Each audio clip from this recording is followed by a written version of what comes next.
प्राणियों से भी प्यारे विद्यार्थियों, हम बात करेंगे कार्ल मार्क्स का इतिहास की आर्थिक या भौतिकवादी व्याख्या। ठीक है, क्या?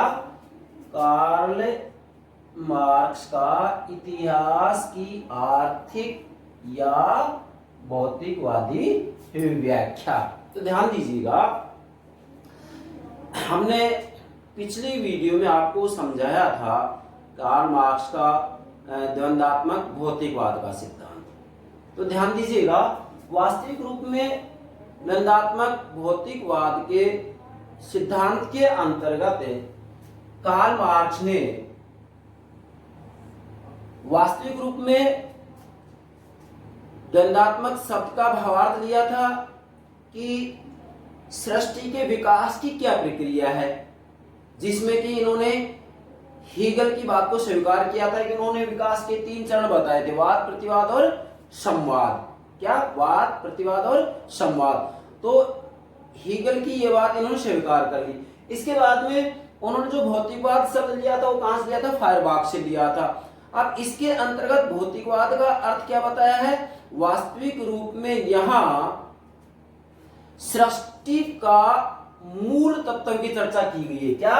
कि सृष्टि का मूल तत्व क्या है? किसके अंतर्गत? भौतिकवाद शब्द का भावार्थ इन्होंने बताया था कि सृष्टि का मूल तत्व क्या है। और सृष्टि का मूल तत्व कार्ल मार्क्स ने किसको बतलाया है? जड़ पदार्थ को, जड़ तत्व को, भौतिकता को। इसका भावार्थ होगा वास्तव में जो कार्ल मार्क्स पदार्थ की बात कर रहे हैं वह आर्थिक तत्व की बात कर रहे हैं, ध्यान रखेंगे आप। तो इसका मतलब ये हुआ कि वास्तविक रूप में द्वंद्वात्मक प्रक्रिया के आधार पर कार्ल मार्क्स जिस समाज के इतिहास को समझने का प्रयास कर रहे हैं, अर्थात वास्तविक रूप में द्वंद्वात्मक भौतिकवाद के आधार पर कार्ल मार्क्स इतिहास को समझा रहे हैं। और यहाँ जो इतिहास को समझा रहे हैं वास्तविक रूप में वहां आर्थिक तत्व को प्रमुख माना गया है, और इसे ही कार्ल मार्क्स ने इतिहास की आर्थिक या भौतिकवादी व्याख्या कहा है। इसका मतलब ये हुआ कि यहाँ जो इतिहास की आर्थिक व्याख्या का सिद्धांत है, इसका मूल भावार्थ यही है कि यहाँ पे वास्तविक रूप में प्रक्रिया तो वही द्वंद्वात्मक प्रक्रिया होगी, लेकिन यहाँ इतिहास की व्याख्या आर्थिक तत्व के आधार पर की जा रही है। किसके आधार पर की जा रही है? आर्थिक तत्व के आधार पर। इसका मतलब यह है कि समाज में जो परिवर्तन होता है उस परिवर्तन में आर्थिक तत्व की सबसे महत्वपूर्ण भूमिका होती है। यही कार्ल मार्क्स का इतिहास की आर्थिक व्याख्या या भौतिकवादी व्याख्या का सिद्धांत है। सबसे पहले आप ये बात ध्यान में रखनी है, मूलतः मैं यह कहना चाहूंगा कि कार्ल मार्क्स के किसी भी सिद्धांत को यदि समझना है तो इसके द्वंद्वात्मक भौतिकवाद के सिद्धांत को समझना अति आवश्यक है। जब तक द्वंद्वात्मक भौतिकवाद का सिद्धांत हम नहीं समझेंगे तब तक कार्ल मार्क्स के किसी भी सिद्धांत को नहीं समझ सकते। मैं पुनः दोहरा रहा हूं कि द्वंद्वात्मक भौतिकवाद का मूल भावार्थ यही है कि कार्ल मार्क्स वास्तविक रूप में जब समाज के इतिहास का अध्ययन कर रहे हैं तो इसके अंतर्गत इन्होंने वास्तविक रूप में विकास की प्रक्रिया के 3 चरण बताए। मतलब हीगल की तरह इन्होंने 3 चरण बताए, वाद, प्रतिवाद और संवाद। और इसके अंतर्गत वास्तविक रूप में कार्ल मार्क्स ने सृष्टि का मूल तत्व पदार्थ को माना है, जबकि हीगल ने किसको माना था? चेतना को माना था। ये बात आपको ध्यान में रखनी है। अब यहाँ जब वास्तविक रूप में पदार्थ के आधार पर, आर्थिक तत्वों के आधार पर संपूर्ण इतिहास को समझाने का प्रयास किया जा रहा है और इसके अंतर्गत आर्थिक तत्वों को प्रधानता दी जा रही है, मतलब वास्तविक रूप में उत्पादन शक्तियों को प्रधानता दी जा रही है। मैं और सामान्य रूप में कहूं तो वास्तविक रूप में कार्ल मार्क्स का कहना है कि सभी व्यवस्थाओं का, सभी व्यवस्थाएं मीन्स समाज व्यवस्था, राज्य व्यवस्था, कानून व्यवस्था, न्याय व्यवस्था। इन सभी व्यवस्थाओं का आधार अर्थव्यवस्था है, आर्थिक गतिविधियां हैं, उत्पादन की शक्तियां हैं। क्या है? उत्पादन की शक्तियां हैं। मतलब उत्पादन की शक्तियों में जैसे जैसे परिवर्तन होता है वैसे वैसे वास्तविक रूप में यहाँ जो उत्पाद के संबंध होते हैं उनमें भी परिवर्तन होता है, या समाज के स्वरूप में भी परिवर्तन हो जाता है। तो मूलतः यहाँ कार्ल मार्क्स वास्तविक रूप में पदार्थ का तात्पर्य आर्थिक तत्वों से ले रहे हैं, अर्थात उत्पादकीय शक्तियों से ले रहे हैं। तो ये है वास्तविक रूप में कार्ल मार्क्स का इतिहास की आर्थिक या भौतिकवादी व्याख्या का अभिप्राय। ठीक है, अब यहां तक बात क्लियर हो गई। तो इसके बाद में आगे बढ़ते हैं हम। अब ध्यान दें, देखो सबसे पहले स्वयं कार्ल मार्क्स कह रहे हैं, क्या कह रहे हैं कि इतिहास का निर्धारण, क्या? इतिहास का निर्धारण अपने अंतिम रूप में आर्थिक परिस्थितियों के अनुसार होता है। मतलब मूल बात एक ही बात आ रही है यहाँ। देखो द्वंद्वात्मक भौतिकवाद, मतलब द्वंद्वात्मक शब्द क्या है कि भाई वास्तविक रूप में सृष्टि के विकास की क्या प्रक्रिया है, और भौतिकवाद शब्द का क्या अर्थ बताया इन्होंने कि सृष्टि का मूल तत्व क्या है। तो सृष्टि का मूल तत्व किसको माने इन्होंने? पदार्थ को। और पदार्थ से इनका मतलब क्या है? आर्थिक परिस्थितियां। मतलब मूलतः यहाँ ये कहना चाह रहे हैं कि आर्थिक परिस्थितियों में जैसे जैसे परिवर्तन होता है वैसे वैसे समाज व्यवस्था में भी परिवर्तन होता है, न्याय व्यवस्था में भी परिवर्तन होता है, राजनीतिक व्यवस्था में भी परिवर्तन होता है, सांस्कृतिक व्यवस्था में भी परिवर्तन होता है, अन्य व्यवस्थाओं में भी परिवर्तन होता है। मतलब सभी व्यवस्थाओं का आधार आर्थिक परिस्थितियां ही है, आर्थिक तत्व है। ये आर्थिक तत्व ही कार्ल मार्क्स का पदार्थ है, ध्यान रखेंगे। यदि ये बात क्लियर हो जाती है तो कार्ल मार्क्स किसी भी सिद्धांत को समझने में कतई आपको परेशानी नहीं आएगी। ठीक है, कौन कह रहे हैं? स्वयं कार्ल मार्क्स कह रहे हैं क्या? इतिहास का निर्धारण, ध्यान दें, इतिहास का निर्धारण अपने अंतिम रूप में आर्थिक परिस्थितियों के अनुसार होता है। ठीक है, मतलब वास्तविक रूप में समग्र इतिहास को समझना चाहें या समाज में जो परिवर्तन है उनको समझना चाहें तो इसके लिए कार्ल मार्क्स कह रहे हैं कि आर्थिक परिस्थितियों को समझिएगा। आर्थिक परिस्थितियों में, उत्पादकीय शक्तियों में जैसे जैसे परिवर्तन होते हैं वैसे वैसे उत्पाद के संबंध में परिवर्तन होते हैं या समाज के स्वरूप में परिवर्तन होता है। देखो ये बहुत महत्वपूर्ण बात है, इसे आप समझिएगा। ठीक है, अब हम कार्ल मार्क्स के इतिहास की आर्थिक या भौतिकवादी व्याख्या को 3 पार्टों के आधार पर समझेंगे। पहले पार्ट में क्या लेंगे हम? उत्पादन साधनों के आधार पर बदलने वाले समाज के इतिहास को कार्ल मार्क्स ने 5 युगों में बांटा है। यहाँ पे 5 युग की बात करेंगे जो कि कंपटीशन के लिहाज से बहुत महत्वपूर्ण है। किसी न किसी रूप में परीक्षा में प्रश्न पूछा जाता है, हम आपको समझाएंगे। दूसरा पार्ट क्या लिया है कि इस इतिहास की आर्थिक व्याख्या के सिद्धांत में क्या कमियां हैं, अर्थात इसकी आलोचना की जाएगी।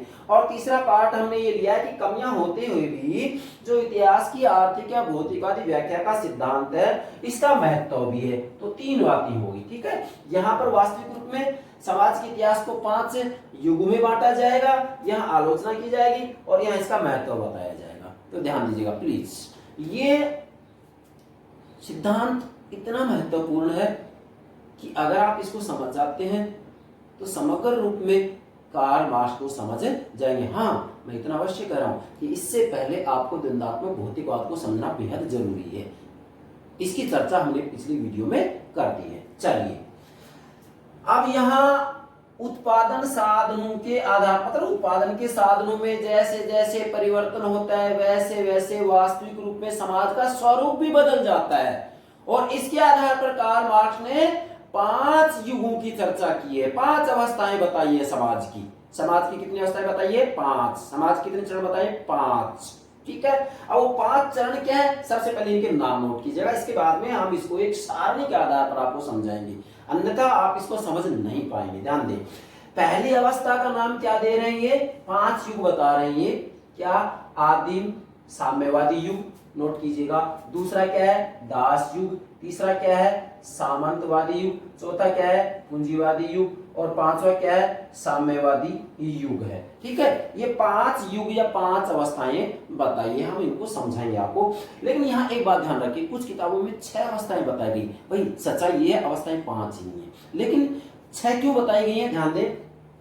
देखो वास्तविक रूप में यहाँ युग तो 5 ही हैं। कैसे, उत्पादन के साधनों के आधार पर बदलने वाले समाज के इतिहास को मार्क्स ने 5 युग में बांटा है। तो पहला युग तो क्या बता रहे हैं, आदिम साम्यवादी। दूसरा क्या है, दास युग। तीसरा क्या है, सामंतवादी युग। चौथा क्या है, पूंजीवादी युग। और अब यहाँ क्या है कि साम्यवादी युग से क्या, साम्यवादी युग से पहले, मतलब साम्यवाद आए उससे पहले एक संक्रमण की स्थिति आएगी। और ये संक्रमण की स्थिति में क्या होगा, सर्वहारा वर्ग का अधिनायकवाद होगा। सर्वहारा कौन है, जो श्रमिक और मजदूर हैं, उनका वास्तविक रूप में तानाशाही रूप में शासन होगा। और ये तानाशाही रूप में शासन करेंगे, इसके बाद में पूंजीवादी व्यवस्था, पूंजीपति वर्ग समाप्त हो जाएगा और फिर क्या आ जाएगा, साम्यवादी अवस्था आ जाएगी। और साम्यवादी अवस्था में क्या होगा, कोई वर्ग नहीं होगा। इनका उद्देश्य यही तो है कि एक ऐसे साम्यवादी समाज की स्थापना करना जिसमें ना कोई वर्ग होगा ना कोई राज्य होगा। क्यों, क्योंकि वास्तविक रूप में कार्ल मार्क्स का उद्देश्य एक ही तो है भाई, क्या, वर्ग विहीन और राज्य विहीन समाज की स्थापना, जो कि इस 5वीं अवस्था में 5 युग में आएगा, जिसको इन्होंने नाम दिया है साम्यवादी युग। जैसा कि मैंने आपको यहाँ नोट भी किया है, क्या वर्ग विहीन समाज होगा ये, राज्य विहीन समाज होगा ये। तो 5 युग हो गए। अब चलिए इनको समझते हैं। पहले तो ये नोट कीजिएगा कि 5 युग या अवस्थाएं कौन सी हैं। अब देखिएगा, अब हम इसको एक सारणी के आधार पर समझा रहे हैं, जिससे कि आप कार्ल मार्क्स की इतिहास की आर्थिक व्याख्या को आसानी से समझ सके। ध्यान दें, अब यहाँ 5 युग हो गए, 5 युग की चर्चा हमने कर दी है। अब इसलिए सारणी बना रहे, सारणी की इसको हम 2 पार्ट में विभाजित कर रहे हैं। एक में क्या लेंगे, उत्पाद की शक्तियां लेंगे, मतलब उत्पादन की शक्ति। और दूसरे में क्या लेंगे, उत्पादकीय संबंध एवं समाज का स्वरूप। इसका मतलब क्या है कि उत्पादकीय शक्तियां जैसे जैसे बदलेंगी वैसे वैसे क्या होगा, समाज का स्वरूप भी बदलेगा या उत्पादकीय संबंध भी बदलेंगे, या जो ये वास्तविक रूप में 5 अवस्थाएं हैं, युग हैं, वो भी इसके अनुरूप परिवर्तित होंगे। तो नोट कीजिएगा, पहले लिखेंगे आप उत्पादकीय शक्तियां, फिर लिखेंगे उत्पादकीय संबंध एवं समाज का स्वरूप। 2 पार्ट बना दिए। अब देखो इधर पहला बिंदु बना रहे हम उत्पादन के आदिम साधन। क्या, उत्पादन के आदिम साधन। यहां वास्तविक रूप में जो उत्पादन के साधन होंगे वो आदिम साधन होंगे। आदिम साधन का मतलब क्या है कि वास्तविक रूप में यहाँ व्यक्ति वनों में विचरण करता है, उसे किसी भी रूप में किसी बात का ज्ञान नहीं होता है, उसका अपना कोई परिवार नहीं होता है, उसके पास कोई संपत्ति नहीं होती है। इसलिए यहाँ पर वास्तविक रूप में देखा जाए तो ना तो कोई वर्ग है और ना कोई राज्य है। राज्य की आवश्यकता नहीं है। क्यों नहीं है, क्योंकि वर्ग नहीं है। वर्ग नहीं है तो वर्ग संघर्ष नहीं है, और वर्ग संघर्ष नहीं है तो राज्य की आवश्यकता नहीं है। क्योंकि कार्ल मार्क्स का कहना है कि राज्य का अस्तित्व वास्तविक रूप में आया किस लिए, वर्ग संघर्ष के कारण आया है। किसके कारण, वर्ग संघर्ष के कारण। तो उत्पादन के आदिम साधन है पहले बिंदु में। अब आदिम साधन का मतलब समझ गए यहाँ कि वास्तविक रूप में यहाँ व्यक्ति वनों में विचरण करता है और शिकार कर करके अपना पेट भरता है, इसका अपना कोई परिवार नहीं होता है, अपने पराये का कोई ज्ञान नहीं होता है। इसके बाद में अब यहाँ उत्पाद के साधन तो ये हो गए, आदिम साधन हो गए। अब यहाँ समाज का स्वरूप क्या होगा, आदिम साम्यवादी युग होगा ये। ठीक है, नोट कीजिएगा क्या होगा, आदिम साम्यवादी युग। इसमें क्या होगा, वर्ग विहीन समाज होगा, क्योंकि यहाँ कोई वर्ग है ही नहीं, सब समान है, सब स्वतंत्र है, संपत्ति का प्रादुर्भाव हुआ ही नहीं है, व्यक्ति का अपना परिवार है ही नहीं, अपने पर्याय का ज्ञान है ही नहीं। व्यक्ति स्वतंत्र रूप में प्रकृति की गोद में विचरण करता है, आनंद से प्रसन्नता से अपना जीवन व्यतीत करता है, उसे किसी चीज का ज्ञान है ही नहीं। तो ये तो पहली अवस्था आ गई, आदिम साम्यवाद युग, जिसमें कि कोई वर्ग नहीं है, कोई वर्ग संघर्ष नहीं है, राज्य की आवश्यकता है ही नहीं। ठीक है, पहला। अब दूसरा बिंदु बनाइए, देखो इसमें क्या होगा, उत्पादन के साधन, क्या, उत्पादन के साधन दास हैं। क्या है, उत्पादन के साधन दास हैं। और फिर यहाँ क्या होगा, दास पर स्वामी का, दास पर, नोट कीजिएगा, दास पर स्वामी का स्वामित्व। अब क्या हुआ कि धीरे धीरे व्यक्ति एक जगह बसना शुरू कर देता है और इसके बाद में क्या होता है, वास्तविक रूप में कबीलों का निर्माण होता है। और ये फिर क्या होता है, कबीले आपस में झगड़ना शुरू कर देते हैं और कबीले जब आपस में झगड़ना शुरू कर देते हैं तो ऐसी स्थिति में वास्तविक रूप में जिस कबीले को हरा दिया जाता है वास्तविक रूप में उसके व्यक्तियों को दास बना दिया जाता है और वह अपनी आवश्यकताओं से संबंधित कार्य उनसे करवाते हैं। तो यहाँ उत्पादन के साधन क्या है, दास है और दास पर स्वामी का स्वामित्व होगा। अब यहाँ वास्तविक रूप में जो युग होगा वो कौन सा होगा, अर्थात समाज का स्वरूप क्या होगा, ये दास युग होगा। दूसरा बिंदु, इसके बाद में यहाँ समाज का स्वरूप होगा कि यहाँ दो वर्ग बन जाएंगे। देखो यहाँ वर्ग नहीं है, वर्ग विहीन समाज है ये। अब क्या होगा, यहाँ दो वर्ग बन जाएंगे, दास और स्वामी। क्लियर हो गई बात, यहाँ क्या हो जाएगा, दास और स्वामी। तो वास्तविक रूप में यहाँ उत्पादन के साधनों के ऊपर जो स्वामित्व होगा किसका होगा, स्वामी का होगा। किसका होगा, स्वामी का होगा। और यहाँ वास्तविक रूप में जो दास होंगे ये इनके अधीन होंगे, ये दास युग होगा। अब वास्तविक रूप में दास युग कब आया है, जबकि उत्पादन के साधन बदले हैं। फिर तीसरा बिंदु क्या आता है, उत्पादन के साधन। तीसरे बिंदु क्या होंगे, उत्पादन के साधन क्या होंगे, किसान एवं भूमि। क्या है, किसान एवं भूमि। अर्थात वास्तविक रूप में उत्पादकीय शक्तियां बदल जाती है। यहाँ पर दास है, फिर क्या आते हैं, किसान एवं भूमि। इसके अंतर्गत क्या होता है, सामंत का इन पर निजी स्वामित्व होता है। अर्थात वास्तविक रूप में जो सामंत होता है, क्या जो सामंत होता है वह वास्तविक रूप में इन पर निजी स्वामित्व करता है। किसके ऊपर, किसान। और इसी के साथ में भूमि का मालिक तो ये होता ही है। तो वास्तविक रूप में जो किसान होते हैं वो इनके अधीन कार्य करते हैं। अब यहाँ जो समाज का स्वरूप होगा क्या होगा, सामंतवादी युग होगा। क्या कहेंगे इसको, सामंतवादी युग। और इसमें भी दो वर्ग हो जाएंगे, कौन कौन होगा, किसान और भूस्वामी, मतलब जो भूमि के मालिक है और किसान है। अब देखो यहाँ वर्ग नहीं है, यहाँ दो वर्ग हो गए, यहाँ दो वर्ग हो गए। अब ऐसा क्यों हो रहा है, कारमाश का कहना है कि वास्तविक रूप में उत्पादकीय शक्तियों में जैसे जैसे परिवर्तन आता है, उत्पादन के साधनों में जैसे जैसे परिवर्तन आता है वैसे वैसे उत्पादकीय संबंध या समाज का स्वरूप भी बदल जाता है। यही तो इसकी इतिहास की आर्थिक व्याख्या है भाई। और वास्तविक रूप में यहाँ हो क्या रहा है, वही द्वंद्वात्मक भौतिकवाद की प्रक्रिया लागू हो रही है, वाद प्रतिवाद और संवाद। अब देखो यहाँ तीन बातें होंगी। अब चौथा बिंदु क्या बनेंगे, उत्पादन के साधन। चौथे बिंदु पे क्या आएंगे, उत्पादन के साधन क्या हो जाएंगे, यहाँ मशीन। उत्पादन के साधन क्या होंगे, मशीन होंगे चौथे स्तर पर। और यहाँ पर वास्तविक रूप में पूंजीपति का स्वामित्व होगा। किसका स्वामित्व होगा, पूंजीपति का स्वामित्व होगा। जो कि वास्तविक रूप में आज हम देख सकते हैं कि पूरी दुनिया के अंतर्गत वास्तविक रूप में ये बात स्वीकार की गई है। अर्थात आलमास का सपना अधूरा रह गया, साम्यवादी व्यवस्था नहीं आ पाई है। ठीक है, क्यों नहीं आ पाई है इसकी चर्चा बाद में। ध्यान दें, उत्पादन के साधन क्या है, मशीन। अब देखो वास्तविक रूप में औद्योगिकीकरण होता है। औद्योगिकीकरण के अंतर्गत जो उत्पादन के साधन होते हैं क्या होते हैं, मशीन होते हैं। और जो मशीन होती है उसके अंतर्गत क्या होता है, फिर पूंजीपतियों का स्वामित्व हो जाता है। क्यों, क्योंकि वास्तविक रूप उत्पादन के साधन जैसे भूमि, पूंजी, श्रम, संगठन और शास्त्र, इनके ऊपर इनका स्वामित्व होता है। किसका, पूंजीपतियों का। अब यहाँ की उत्पादकीय शक्तियां होगी मशीन। ठीक है, और यहाँ समाज का स्वरूप क्या होगा या उत्पादकीय संबंध क्या होंगे, पूंजीवादी युग होगा। ये क्या कहलाएगा, पूंजीवादी युग। और इसमें क्या होंगे, दो वर्ग होंगे, श्रमिक और पूंजीपति। क्या होंगे, श्रमिक और पूंजीपति। अब यहाँ कार्ल मार्क्स का कहना यह है कि वास्तविक रूप में पूंजीवादी व्यवस्था के अंतर्गत ही अपने विनाश के बीच छिपे हुए हैं। अर्थात इनका कहना है कि वाद, वाद का प्रतिवाद, प्रतिवाद से संवाद आएगा।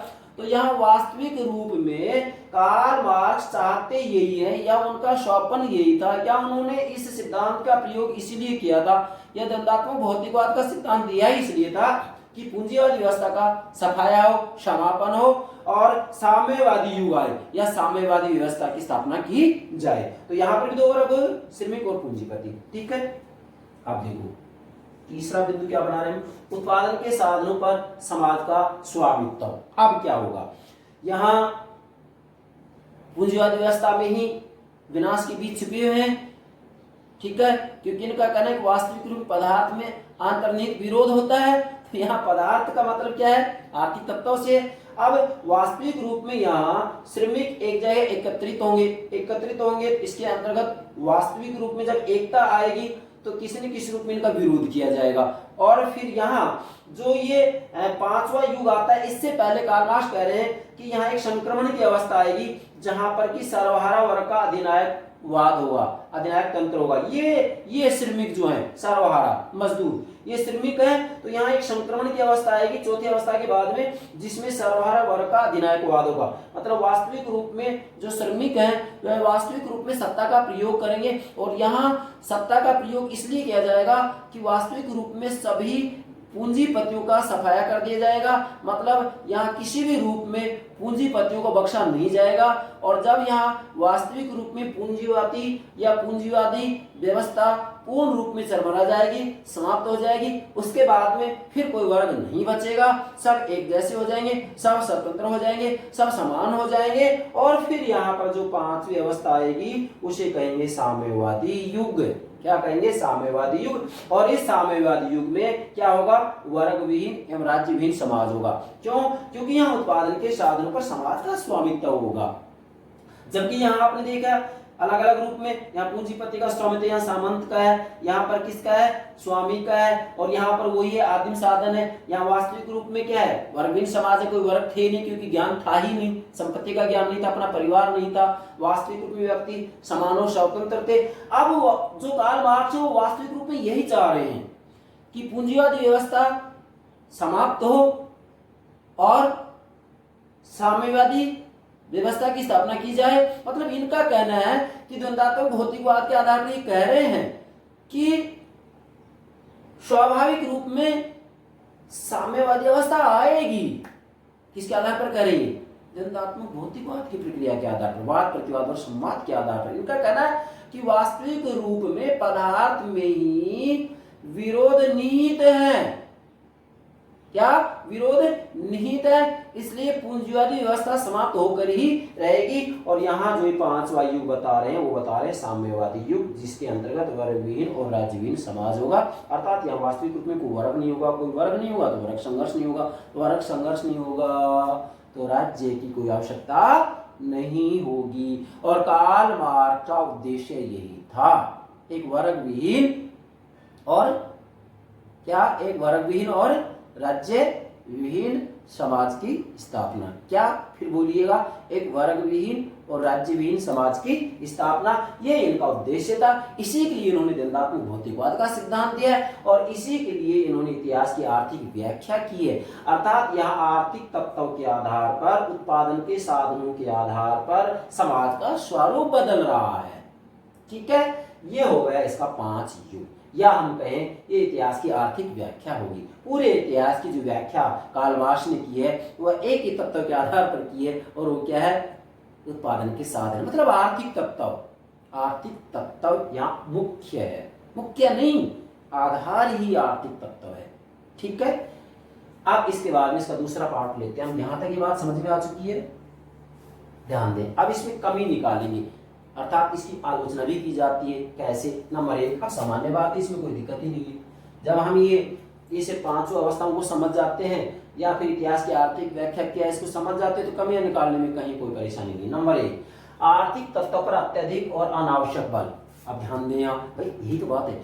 यहाँ आलोचकों का कहना है कि कार्ल मार्क्स ने सब कुछ आर्थिक तत्वों को माना है, जबकि सच्चाई ये है कि आर्थिक तत्व के अलावा भी अन्य तत्व होते हैं जो किसी न किसी रूप में समाज व्यवस्था में परिवर्तन के लिए महत्वपूर्ण रूप में भूमिका अदा करते हैं। सब कुछ आर्थिक तत्व ही नहीं होता है, अन्य परिस्थितियां, अन्य तत्व भी होते हैं जो कि समाज में परिवर्तन के लिए जिम्मेदार होते हैं। जबकि कार्ल मार्क्स ने केवल आर्थिक तत्व को ही सब कुछ माना है, ये गलत है। दूसरी कमी क्या है? धर्म की उपेक्षा। कार्ल मार्क्स ने वास्तविक रूप में धर्म को अफीम की गोली कहा है, लेकिन आलोचकों का कहना है कि नहीं, गलत बात है। यदि हम यूरोप के इतिहास का अध्ययन करें तो वहां पर वास्तविक रूप में समाज में परिवर्तन के लिए धर्म ने, मतलब ईसाई धर्म ने महत्वपूर्ण रूप में भूमिका अदा की है, जबकि कार्ल मार्क्स ने इसकी उपेक्षा की है। इसकी धर्म की उपेक्षा की, क्योंकि ये तो केवल आर्थिक तत्वों को सब कुछ मानने आपके सामने है। भाई हम एक बात ध्यान रखेंगे कि यहाँ सब कुछ किसको मान रहे हैं? आर्थिक तत्वों को मान रहे हैं बस। इनका पदार्थ ही क्या है, आर्थिक तत्व है, और आर्थिक तत्व ही सब कुछ है। मतलब यहाँ समाज का स्वरूप का जो निर्धारण होता है वो उत्पादन के साधनों के आधार पर होता है। उत्पादन के साधन जैसे बदल जाते हैं समाज का स्वरूप भी बदल जाता है। तो मुख्य कौन होगा, आर्थिक तत्व ही होगा। इनका पदार्थ क्या है, आर्थिक तत्व है। तो यहाँ वास्तविक रूप में हम कहेंगे कि इन्होंने धर्म की उपेक्षा की है, जो कि उचित नहीं है। तीसरी कमी क्या है, आर्थिक आधार पर सभी ऐतिहासिक घटनाओं की व्याख्या संभव नहीं है। अर्थात वास्तविक रूप में कार्ल मार्क्स ने केवल आर्थिक आधार पर, आर्थिक तत्वों के आधार पर सभी ऐतिहासिक घटनाओं की व्याख्या की बात की है कि सभी प्रकार की ऐतिहासिक घटनाओं की व्याख्या केवल केवल केवल आर्थिक तत्वों के आधार पर की जा सकती है, जबकि आलोचकों का कहना है कि गलत बात है। केवल आर्थिक तत्व के आधार पर सभी घटनाओं का अध्ययन नहीं किया जा सकता है। कैसे, जैसे आलोचकों का कहना है कि प्रथम विश्व युद्ध हुआ, ये बात ठीक है कि उसके पीछे साम्राज्यवादी प्रवृत्ति थी, लेकिन वास्तविक रूप में इस युद्ध का जो मूल आधार था वो राष्ट्रवादी विचार था। क्या था, राष्ट्रवादी विचार था।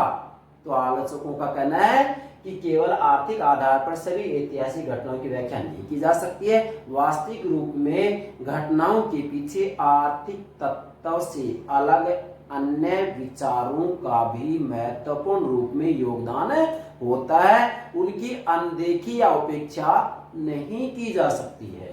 चलिए अब इसकी जो चौथी कमी आ रही है वो क्या है, इतिहास के निर्माण में संयोग के तत्व की उपेक्षा। यस, आलोचकों का कहना है कि इनका कहना है कि इतिहास के निर्माण में आर्थिक तत्वों का योगदान होता है। देखो ये उत्पादन की शक्ति मतलब उत्पादन के साधन, ठीक है, कि इतिहास के निर्माण में केवल आर्थिक तत्वों का योगदान होता है, संयोग के तत्वों की उन्होंने उपेक्षा कर दी है। कैसे, वास्तविक रूप में इतिहास के निर्माण में ठीक है आर्थिक तत्व का योगदान सबसे ज्यादा होता है, इस बात को स्वीकार किया जाएगा, लेकिन भाई कभी कभी संयोग ऐसा होता है कि वास्तविक रूप में पूरा इतिहास ही बदल जाता है। कैसे, बताइए। वास्तविक रूप में यदि हम यहां कहें महावीर स्वामी, इसी के साथ में गौतम बुद्ध की बात करें, महावीर स्वामी यदि एक वृद्ध व्यक्ति को ना देखते, एक मृत व्यक्ति को ना देखते, तो उनमें वास्तव में वैराग्यवाद आता ही नहीं। इसी आधार पर कहेंगे हम कि 1917 में यदि जर्मनी में लेनिन को नहीं आने दिया जाता तो क्या बोल्शेविक क्रांति हो जाती। मतलब जर्मनी में, रूस में लेनिन को नहीं आने दिया जाता तब क्या बोल्शेविक क्रांति होती। तो इनका आना ये संयोगी तो है। इसी के साथ मैं बहुत अच्छा उदाहरण दे रहा हूं कि 1991 में वास्तविक रूप में गोर्बाचेव को यदि बंदी नहीं बनाया जाता, रूस के राष्ट्रपति गोर्बाचेव को बंदी नहीं बनाया जाता, तो क्या वहां वास्तविक रूप में हम कहें साम्यवाद का विघटन हो जाता। नहीं, उसका विघटन नहीं होता। तो ये संयोगी तो था वही, और उसका जैसे विघटन होता है वास्तविक रूप में मान लेगा उदारवादी विचारधारा की पूरी दुनिया में जीत होगी। संयोगी तो है ये, ठीक है, आगे बढ़ेगा। इसका मतलब ये होगा कि इतिहास के निर्माण में संयोगी तत्व का भी बहुत ज्यादा योगदान होता है। ठीक है, आर्थिक तत्व भी है, लेकिन संयोग का तत्व भी बहुत महत्वपूर्ण होता है। अगली कमी क्या निकाली जा रही है इसमें, पांचवी, राजनीतिक सत्ता का एकमात्र आधार आर्थिक सत्ता नहीं है। क्या, वास्तविक रूप में राजनीतिक सत्ता का एकमात्र आधार आर्थिक सत्ता नहीं है। मतलब सब कुछ आर्थिक नहीं होता है, जबकि वास्तविक रूप में देखा जाए तो राजनीतिक सत्ता का आधार सैनिक शक्ति भी तो होती है। क्या होती है, सैनिक शक्ति भी तो होती है। इसी के साथ में राजनीतिक सत्ता का आधार वास्तविक रूप में देखा जाए तो मानसिक शक्ति भी तो होती है, विचारों की शक्ति भी तो होती है। तो यहाँ इस आधार पर आलोचना की जा सकती है कि राजनीतिक सत्ता का एकमात्र आधार आर्थिक सत्ता नहीं, केवल आर्थिक सत्ता। जबकि कार्ल मार्क्स किसको मान रहे हैं, केवल आर्थिक सत्ता को मान रहे हैं। भाई इनका तो कहना यही है कि सभी व्यवस्थाओं का आधार ही क्या है, अर्थव्यवस्था है, आर्थिक तत्व है, सब कुछ इसको मान रहे हैं। तो आलोचक इस आधार पर इसकी आलोचना कर रहे हैं। अगला क्या है इतिहास की अवैज्ञानिक व्याख्या। आलोचकों का कहना है कि कार्ल मार्क्स ने इतिहास की जो व्याख्या की है वह अवैज्ञानिक है। अवैज्ञानिक क्यों है? क्योंकि वास्तविक रूप में कार्ल मार्क्स ने यहाँ वैज्ञानिकता के आधार पर कोई बात नहीं कही है। क्या करूं मैं? वैज्ञानिकता के आधार पर कोई बात नहीं कही है, बल्कि वास्तविक रूप में इन्होंने तो केवल दृष्टांतों का प्रयोग किया है। अर्थात वास्तविक रूप में कार्ल मार्क्स ने पहले अपनी एक कल्पना कर ली है और उस कल्पना को पूर्ण करने के लिए इन्होंने हेगल की द्वंद्वात्मक प्रक्रिया का प्रयोग किया है। इसलिए आलोचकों का कहना है कि इतिहास की इन्होंने जो व्याख्या की है वैज्ञानिक नहीं बल्कि अवैज्ञानिक है। क्यों? क्योंकि यहाँ वास्तविक रूप में इन्होंने कोई प्रमाण की बात नहीं की है। दृष्टांत तो दिए हैं लेकिन इन्होंने कोई प्रमाण नहीं दिया है, कोई तथ्य नहीं दिया। अतः यहाँ कहा जा सकता है कि वास्तविक रूप में जो कार्ल मार्क्स का इतिहास की आर्थिक व्याख्या का सिद्धांत है वह क्या है? अवैज्ञानिक है। क्या है? अवैज्ञानिक है। मतलब इन्होंने वास्तविक रूप में हीगल की द्वंद्वात्मक प्रक्रिया को ही स्वीकार किया है और इन्होंने पहले कल्पना कर ली है कि भाई साम्यवादी अवस्था आकर ही रहेगी जिसमें कोई वर्ग नहीं होगा, कोई राज्य नहीं होगा। लेकिन आज तक ये अवस्था नहीं आई है। क्या कह रहा हूं मैं? आज तक ये अवस्था नहीं आई है। ध्यान रखिए। इसके बाद में अगली जो बात आती है, इसकी कमी है मानवीय चेतना एवं सृजनात्मक कौशल की उपेक्षा। ध्यान दे, बहुत महत्वपूर्ण बात है। अब यहाँ आलोचकों का कहना है कि वास्तविक रूप में कार्ल मार्क्स ने मानवीय चेतना की बिल्कुल उपेक्षा कर दी है। इन्होंने सब कुछ पदार्थ को ही माना है। अर्थात इनका कहना है कि वास्तविक रूप में पदार्थ से चेतना का निर्माण होता है, ना कि चेतना से पदार्थ का, जबकि गलत बात है। कैसे? आप देखो, यहाँ उत्पादन की शक्तियां हैं तो भाई उत्पादन के साधन जो परिवर्तन हो रहा है तो इन उत्पादन के साधन में परिवर्तन क्या स्वतः ही हो रहा है? नहीं। वास्तविक रूप उत्पादन के साधन में परिवर्तन किससे होता है? चेतना से तो होता है। भाई मशीनी युग आया है। क्या मशीनी युग आया है? तो मशीनों का निर्माण किसने किया है? व्यक्ति ने तो किया है। तो किससे किया? चेतना से किया, बुद्धि से तो किया, विवेक से तो किया है, या स्वतः ही मशीनें आ गई? नहीं, यहाँ वास्तविक रूप में चेतना के द्वारा ऐसा किया गया है। इसलिए आलोचकों का कहना है कि कार्ल मार्क्स ने मानवीय चेतना एवं सृजनात्मक कौशल की उपेक्षा की है, जो कि उचित नहीं है। मतलब सच्चाई यही है कि चाहे सामाजिक संस्थाएं हो, कोई अन्य संस्थाएं हो, वास्तविक रूप में उन सब का आधार तो चेतना ही होती है। और उत्पाद की शक्तियां जो होती हैं, में जो परिवर्तन होता है, इन परिवर्तनों के पीछे भी मुख्य भूमिका किसकी होती है? व्यक्ति की बुद्धि की तो होती है, भाई चेतना की तो होती है। तो इसका मतलब वास्तविक रूप में पदार्थ चेतना के अनुरूप होते हैं, ना कि चेतना पदार्थ के अनुरूप। ये बात आपको ध्यान में रखनी है। जबकि कार्ल मार्क्स ने सब कुछ किसको माना है? पदार्थ को माना है, जो कि उचित नहीं है। अगली बात क्या है? अगला जो 8वीं आलोचना होगी वो होगा इतिहास की धारा का साम्यवादी युग में आकर रुक जाना।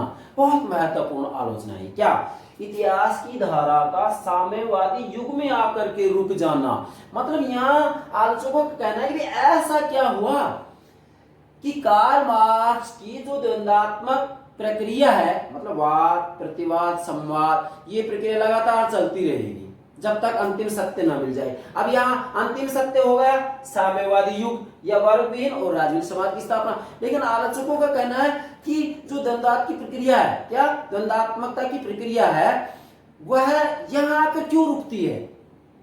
अब यहाँ वर्गविहीन राजनीतिक समाज आ जाता है या साम्यवादी युग आ जाता है, तो फिर इनका कहना है आलोचकों का कि यहाँ पे फिर इसका वास्तविक रूप में कोई ना कोई प्रतिवाद तो आना चाहिए। क्यों? क्योंकि इनका कहना है कि वाद प्रतिवाद और संवाद की प्रक्रिया लगातार चलती रहती है। तो आलोचकों का कहना है कि यहां आकर क्यों रुक गई है? अर्थात वास्तविक रूप में यदि सृष्टि के निर्माण की प्रक्रिया है जो लगातार चलती रहती है, तो यहां पर भी चलती रहनी चाहिए। इसका मतलब साम्यवाद युग अंतिम नहीं हो सकता।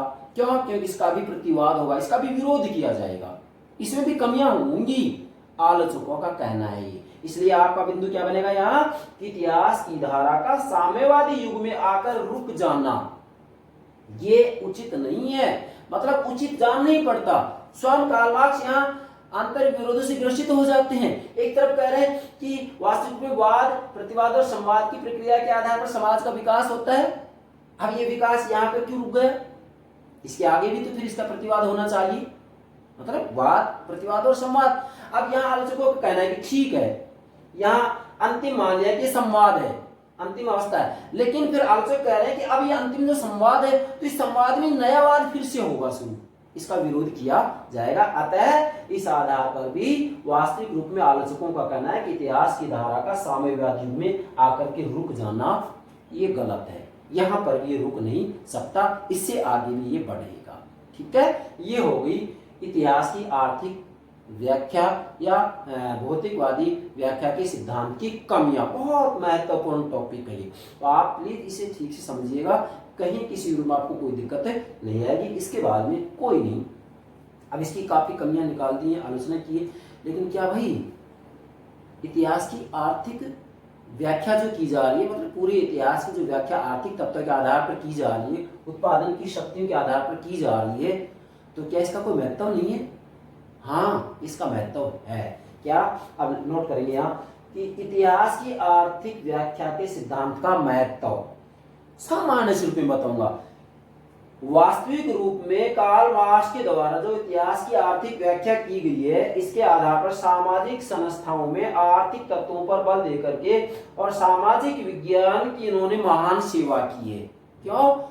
क्योंकि ये बात सत्य है कि चाहे किसी भी क्षेत्र में परिवर्तन की बात आए, समाज में परिवर्तन की बात आए, ठीक है, आर्थिक तत्व के अलावा अन्य तत्व भी होते हैं, ठीक है, चेतना का रोल भी होता है, परंतु वास्तविक रूप में आर्थिक तत्व अन्य सभी तत्वों से महत्वपूर्ण है और किसी भी व्यवस्था को तब तक नहीं समझा जा सकता जब तक कि उसकी उत्पादन की शक्तियां और इसी के साथ में उसके आधार पर बनने वाले समाज के स्वरूप को नहीं समझा जा सकता है। अर्थात वास्तविक रूप में सभी प्रकार के परिवर्तनों के पीछे आर्थिक तत्व का महत्वपूर्ण रूप में योगदान होता है और यही बात कार्ल मार्क्स ने बतलाई है। कहने का मतलब यह है कि किसी भी परिवर्तन के पीछे किसी न किसी रूप में आर्थिक तत्व का योगदान होता है। कहने के लिए भले ये कहा जाए कि जब दो देशों के मध्य युद्ध होते हैं तो उनके अंतर्गत आर्थिक तत्व का इतना ज्यादा योगदान नहीं होता है, लेकिन सच्चाई ये, कारण चाहे कितने ही रहें युद्धों के पीछे, लेकिन सच्चाई ये है कि आर्थिक तत्व का रोल सबसे ज्यादा होता है और यही बात कार्ल मार्क्स ने बताई है और यही इस सिद्धांत का महत्व है। तो प्लीज ये हो गया कार्ल मार्क्स का इतिहास की आर्थिक, बार बार कह रहा हूं, आर्थिक मतलब पदार्थ है ये आर्थिक तत्व है, ये उत्पादन की शक्तियां हैं, ये इतिहास की आर्थिक या भौतिकवादी व्याख्या का सिद्धांत। तो प्लीज यदि आपको हमारी वीडियो पसंद आई हो तो हमारे YouTube चैनल को सब्सक्राइब अवश्य कीजिएगा, जिससे कि आप हमारे YouTube चैनल से जुड़े रहें। इसी के साथ में आप हमारे वीडियो को लाइक कीजिएगा, शेयर कीजिएगा, कमेंट कीजिएगा, जैसा उचित लगे। Thank you very much.